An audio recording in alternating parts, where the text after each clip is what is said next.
Hello fellow travelers and nomads of the world. Welcome to another episode of Game & Vlog. Today we're going to talk about the vacation that we went on last fall. Now it's been a little while since we recorded this footage, so some things may have changed in the last few months since we visited the neon capital of the world. Over Halloween weekend, we went to Las Vegas to watch Gwen Stefani perform her residency show at the Zappos Theater. Since it was our first time in the desert, we decided to plan out a whole bunch of other things to do in Las Vegas while we were visiting.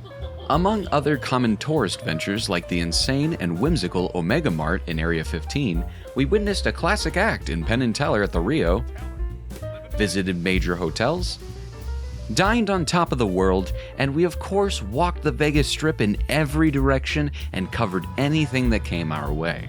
There's many things in life that never end up living up to massive hype, but Las Vegas didn't fit that description. The place lives up to one of its other names, the entertainment capital of the world. Needless to say, it was an absolute blast. One of our favorite cities to visit, and we will definitely be back. Now, way down at the very bottom of the south side of the Vegas Strip is the famous "Welcome to Fabulous Las Vegas" sign. Nearby lurks a huge building with an even bigger sign that makes it really hard to not be aware of what is inside. Behold, the Vegas Pinball Hall of Fame, a non-profit museum owned by Tim Arnold, a veteran arcade operator and pinball enthusiast. Complete with a marquee that passengers on the International Space Station could read, I bet even Shatner saw it on his recent trip to space. Oh. The Hall of Fame wasn't always here, though. It used to be located further away, over on Tropicana Avenue, but in 2021, the museum moved over to the south end of Las Vegas Boulevard. Amidst all of this, funding issues hit at the worst time because of the COVID-19 pandemic, and it almost put the nonprofit organization down for the count. However, some generous donations and a GoFundMe helped save the Pinball Hall of Fame. Thank goodness to that, because this place is an absolute gem, and it would have been tragic for it to have been shut down. Rows and rows of pinball machines cover the massive building, spanning everything from vintage classics to more modern high-octane machines. Not interested in pinball? Fear not. There are also video arcade machines and more traditional arcade-style machines like skee-ball and bubble hockey. Finally, if those don't satisfy your needs, there's also crank vending machines, merchandise, and a bunch of other oddities dotting the air hangar-sized facility.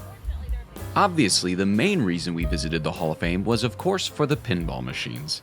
Some of the machines that we pumped the most coins into included 007 GoldenEye, which I was immediately drawn to because of the unique pistol ball launcher, Metallica, because we're both metalheads, A Nightmare on Elm Street, which as a horror film buff was both unexpected and a very user-friendly machine. Plus, one of the table's features involved this giant Freddy head actually spitting out the ball, which is gross but absolutely hilarious and on brand for the series.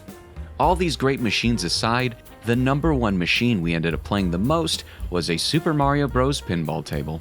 Not only was it super fun to play, being a rare Nintendo-themed table, it was beautiful and equipped with sound clips from the series as well as a special video mode that plays in a fashion similar to the Super Mario Bros. Games.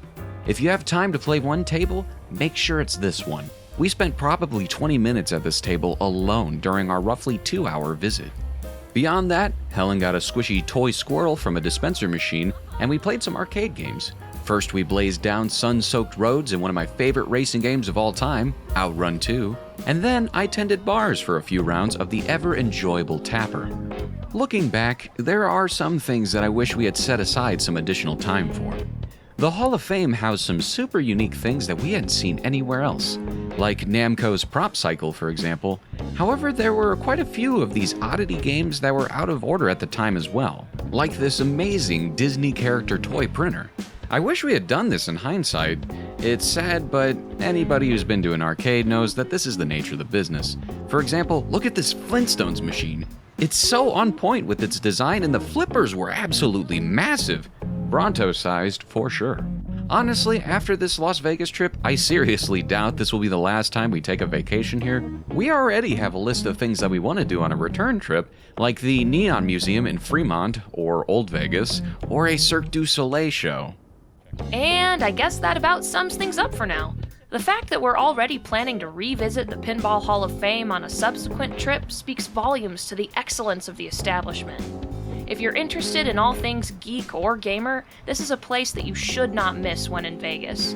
Plus, as of 2022, I think they made it even harder to miss since they added this humongous new light-up marquee out on the strip.